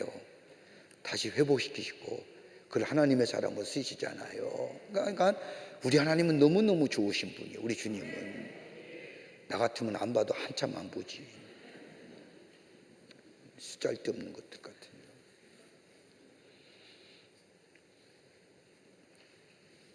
우상숭배 얘기하는 거예요. 가장 이스라엘 역사. 수없이 여러분 이스라엘 역사에 성경에 나타난 역사 가운데 가장 큰 이스라엘 백성의 죄는 하나님 가장 미워하는 십계명도 첫계명이 나 외에 다른 신을 두지 말라. 나 외에 우상숭배. 우리 자녀가 예수 믿는 것보다 앞서는 거 예수 믿는 것보다 우상이에요. 무조건 주님보다 앞서는 우상이에요. 그러니까 유명한 손양원 목사님이 얘기가 있잖아요. 사랑의 원자탄 손양원 목사님께서 4.13 여순 반란이 일어났을 때 어디예요? 여수의 애양원에서 부흥회를 하고 계셨어요. 부흥회는 옛날에는요 월요일서부터 그 다음날 월요일까지 일주일 내내 했거든요. 옛날에는. 그래서 거기서 은혜 받는 사람이 많아요. 그런데 부흥회 기간에 아들 둘이 죽은 거예요. 그럼 어떻게 해요? 부흥회 그만하고 아들 장례식에 가야지. 근데 손양원 목사님 뭐요? 일주일 내내 10배 설교하신 거예요. 아들이 죽었는데 그것도 공산당에 의해서 창에 찔려 죽었는데 두 아들이 다. 설교가 중요해요? 집회가 중요해요? 그런데 손 목사님 뭐예요? 손양원 목사님 끝끝내 일주일 집회를 다 마치고 아들의 장례식을 치렀다는 거예요. 하나님이 원천이에요. 그러기에 그 엄청난 시험을 이길 수 있는 거지. 우리나라의 기독교의 140년의 선교 역사 가운데요 그런 분들이 계셨기에 이 땅에 이 기독교가 이 교회가 한국 교회가 산 거예요. 하나님이 먼저 생각하는 거예요. 네? 여러분 하늘의 상급이 크잖아요. 하늘의 상급이. 네? 여러분 저 요한계시록에 나타난 저 천군 천사의 수종을 들으며 주의 얼굴을 보며 주의 인치심을 받으며 여러분 우리가 요한계시록 22장에 나오는 말씀에 천국에 대한 말씀을 들을 때마다 내가 갈 나라이지 소망이 있잖아요. 그런데 거기에 합당하게 살 수 있냐.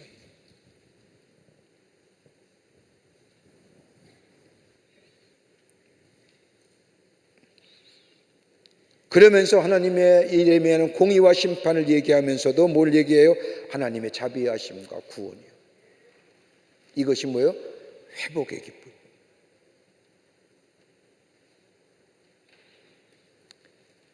심판에 대한 전조를 얘기하시죠. 이게 16장 1절부터 13절에 나오는 말씀입니다.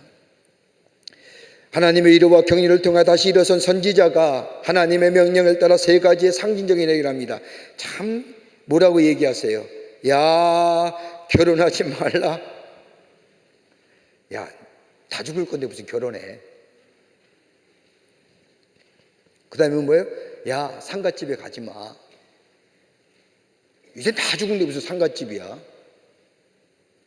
또 하나 뭐예요? 잔치 자리에 가지 마. 무슨 플레이죠.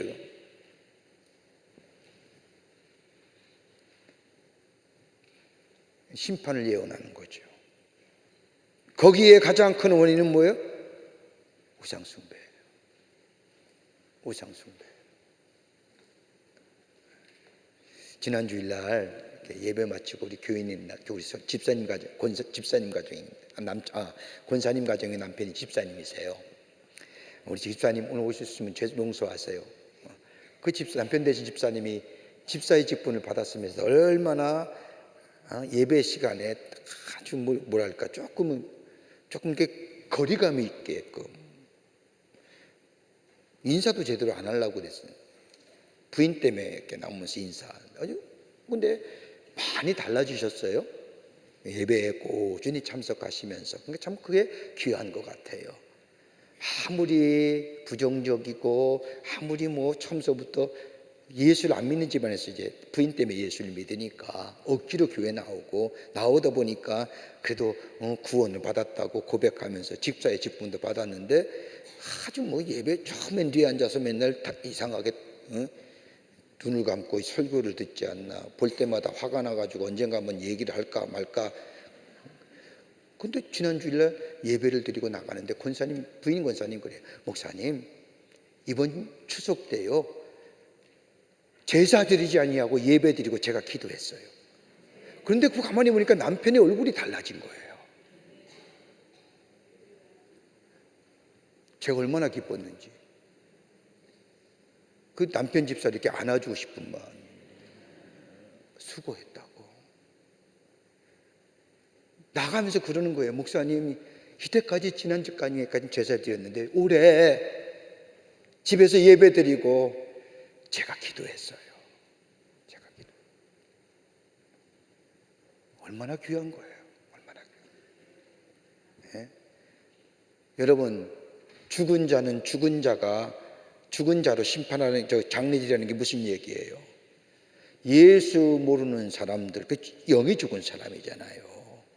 그걸 영어로 말하면 내추럴하다는 거예요. 자연인이에요. 자연인이 죽은 사람을 장례하고 넌 예수 믿는 사람이니까 나를 따르라는. 죽은 자가 죽은 자를 장례한다는 게 그 얘기입니다. 영적으로 죽은 사람이 죽은 자에 대해서 매달리잖아요. 영적으로 죽은 심령이 뭐예요? 죽은 사람에 대해서 애청함이 있는 거예요. 그런데 우리가 영적으로 살아있는 사람은 뭐예요? 죽음이 끝이 아니잖아요. 그래서 예수님이 왜 죽은 자가 죽은 자를 장례하고 하고 너는 나를 따르니까 그 얘기예요. 우상 숭배에 관한 거예요. 이스라엘 백성의 심판의 원인은 다 철저하게 우상 숭배. 그러면서 1절부터 9절까지는 임박한 유다의 멸망에 대해 얘기합니다. 결혼하지 말아라, 상갓집에 가지 말아라, 내가 이 백성에게 나의 평강과 빼앗으리니 인자와 사랑을 제함이니라.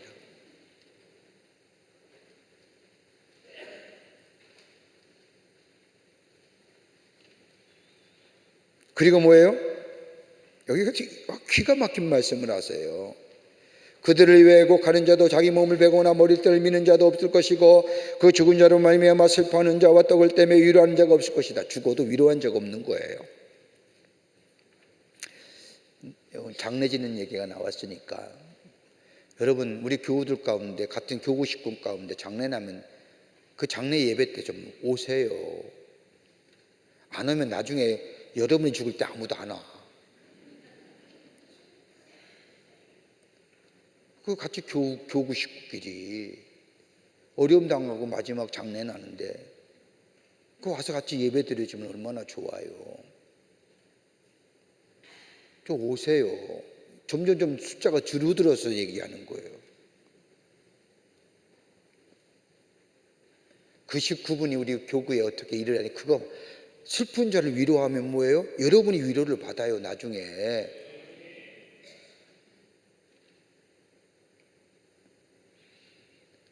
여기는 뭐예요? 죽은 자로 말미암아 슬퍼하는 자와 떡을 떼며 위로한 자가 없을 것이다. 왜요? 멸망당할 건데. 다 죽을 건데. 다 떠나갈 건데. 그러면서 뭐예요? 잔치자리에 가지 마. 뭘 기쁘고 뭐 축하할 일이 뭐 있어.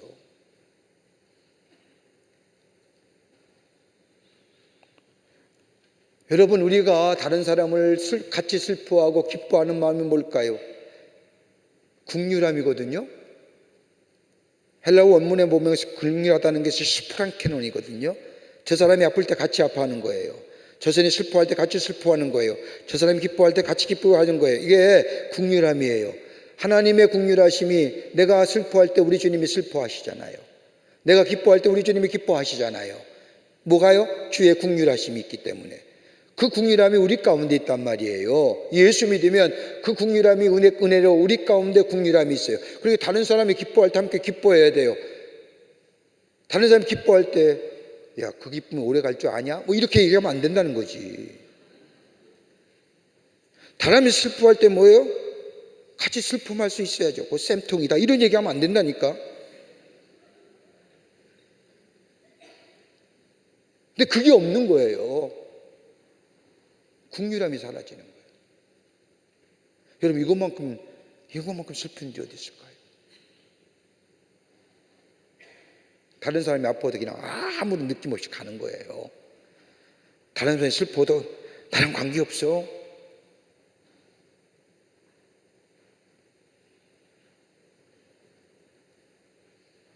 그러면서 13절과 14절은 다가오는 재앙입니다. 여러분, 가만 보세요.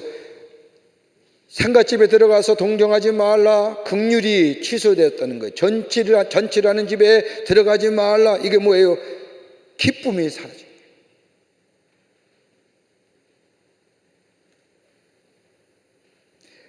결혼하지 말라. 여러분, 결혼이 얼마나 중요해요. 여러분, 가정이 얼마나 귀해요. 여러분, 정녕 여러분의 행복이 어디서 느껴져요? 우리 가정에서 우리의 남편과 아내와 우리의 자녀들과 아무리 지지고 볶고 하더라도, 집안이 전쟁통이라 할지라도, 여러분, 그 다음에 그 지나가면 다시 웃잖아요. 위로 안 받잖아요.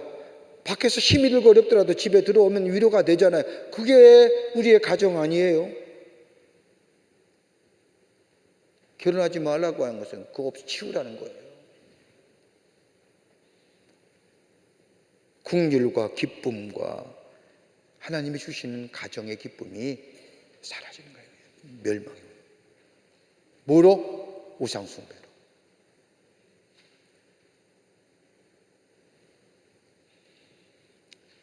재앙의 원인입니다. 쭉 재앙에 대해서 얘기합니다.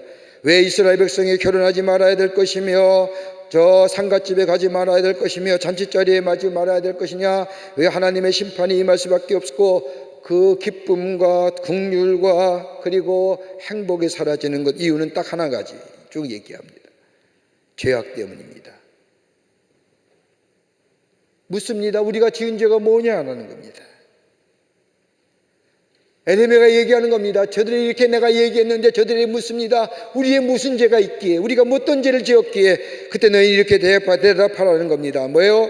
너는 나를 버리고 다른 신을 섬겼고, 율법을 지키지 아니하였고, 말씀에 순종하지 아니하였고, 그래서 내가 널 심판한다는 거예요. 너와 나와는 계약이 끝이야. 넌 더 이상 나의 언약의 백성이 아니야. 난 더 이상 너의 하나님이 아니야 라고 하는 겁니다.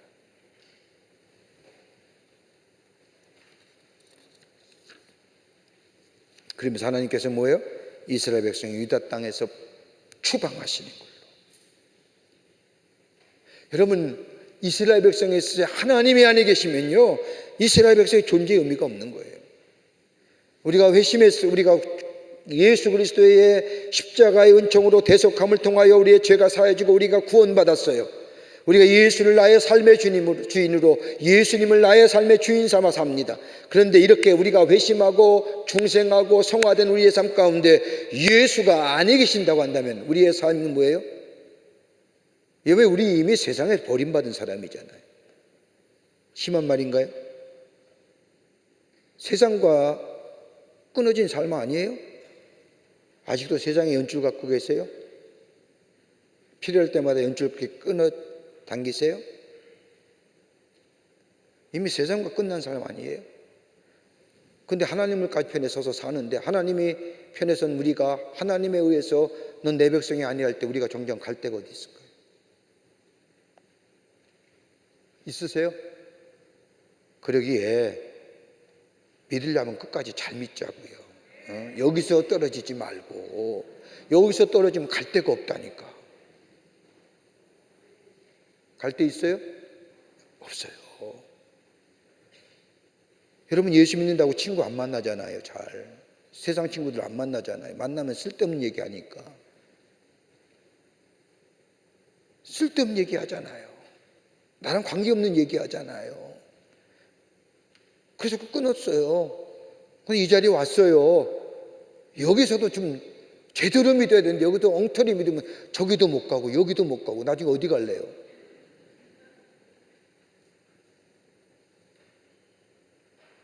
그러니까 좀 잘 믿자고요. 잘 믿자고. 여기가 우리의 삶의 자리예요. 여기에 하나님의 은혜가 있고 구원이 있고 사랑이 있고 축복이 있는 자리예요. 이거 빼앗기지 마세요. 빼앗기지 마세요.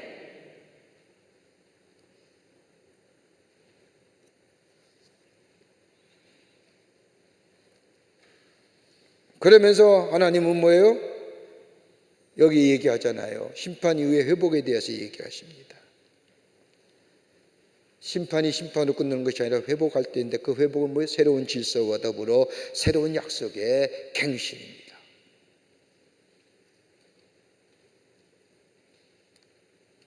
에레미야가 이것 가지고 복음 전한 거예요.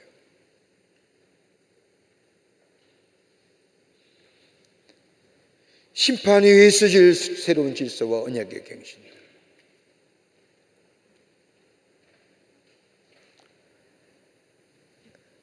진실하신 하나님의 계획들이 나타납니다. 유다에 대한 심판은 영원한 것이 아니며 궁극적으로 저 이스라엘 백성이 애굽에서 나와 가나안 땅에 들어간 것처럼 하나님의 복을 받게 된다는 거예요. 그러면서 뭐예요? 그 회복과 더불어 언약의 갱신이 있기 전에 공의의 심판, 성격과 그에 발생될 열방의 구원에 관해서 미래의 소망에 대한 말씀을 하고 계십니다. 자, 보시자고요. 여호와의 말씀이 아니라 보라 내가 많은 어부를 불러다가 그들을 낫게 할 것이며 포수를 불러다가 다 사냥할 것이며 내 눈이 그들의 행위를 살펴보므로 그들의 죄악에 숨기지 못할 것이며 그 심판의 이유는 뭐예요? 우상의 숭배요.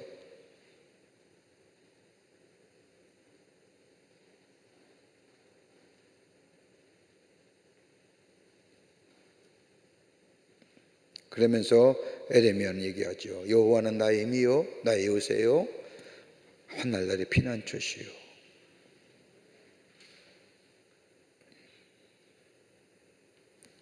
여기 보세요. 회복의 선언을 하신 하나님께서는 임박한 심판에 대해서 말씀합니다. 그러니까 회복은 미래에 있어질 일이에요.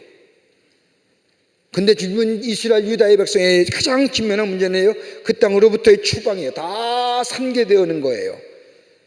뭐로 얘기해요? 어부를 통해서 다 낚는다는 거예요. 하나씩 하나씩 낚는 거예요. 사냥꾼은 뭐예요? 하나씩 하나씩 잡는 거예요.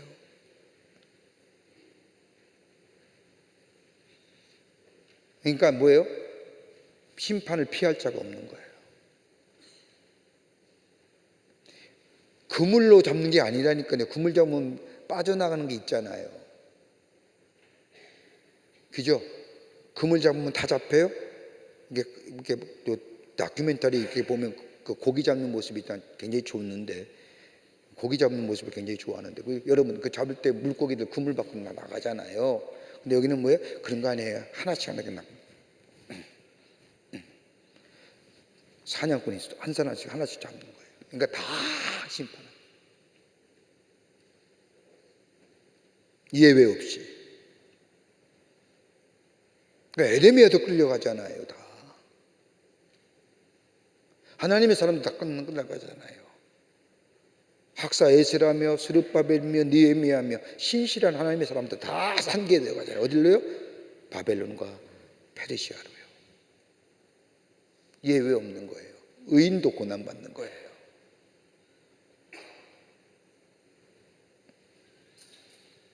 하나님의 보응에 대한 얘기예요.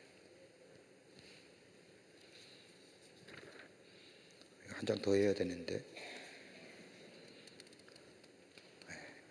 여기까지만 하면 돼. 오늘 17장 다음 17장부터 다음부터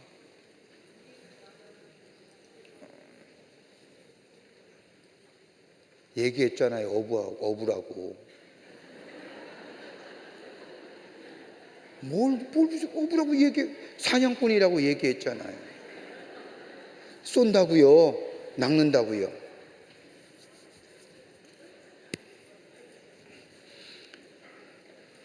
우리 성도님들은 내가 참 똑똑하고 훌륭하신 분이라고 생각하는데,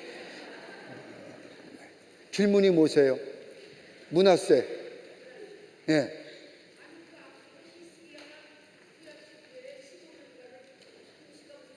네. 네. 그건 난 잘 몰라요. 그때 안 있어서. 그런데 히스기야는 14년 동안 다스렸는데 므낫세는 50년을 통치했어요. 50년 동안 이스라엘은 다 무너진 거예요. 히스기야가 그렇게 세워놨죠. 산당도 다 철폐하고 우상도 다 철폐하고 그랬는데, 므낫세가 그 50년 동안이나 14년 세월 동안 했던 것을 다 무너뜨리고, 그때부터 뭐예요? 이스라엘은 점점점 하나님의 진노를 받는 나라로 전락되고 만 겁니다. 이게 하나님의 역사지요. 예, 요절입니다. 에레미야 17장 7절과 8절의 말씀입니다. 17장 7절과 8절의 말씀입니다. 기도하시겠습니다. 오늘도 귀한 말씀을 통하여 주의 음성 듣게 해주심에 감사합니다. 오직 하나님만이 나의 하나님이요, 주의 은혜와 주의 사랑과 주의 긍휼하심이 있기에 내가 오늘 여기 있음을 고백하게 하시며, 오직 하나님만을 섬기며 그리스도 예수 안에서 주님과 늘 동행하며 주의 음성에 기울여 순종하며 살아가는, 그래서 하나님이 나의 하나님이고 나는 그의 백성임을 주의 주시는 축복을 누리며 증거하는 저희들이 되게 하여 주시옵소서. 성령이여 도우시옵소서. 인도하여 주시옵소서. 감사드리오며 예수님의 이름으로 기도하옵나이다. 아멘. 하늘에 계신 우리 아버지여, 이름이 거룩히 여김을 받으시오며 나라의 마옵시며 뜻이 하늘에서 이루어진 것 같이 땅에서도 이루어지이다.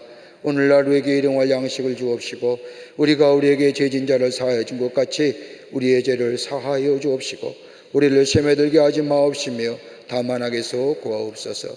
대개 나라와 권세와 영광의 아버지께 영원히 있사옵나이다. 아멘. 감사합니다. 안에 들어가십시오.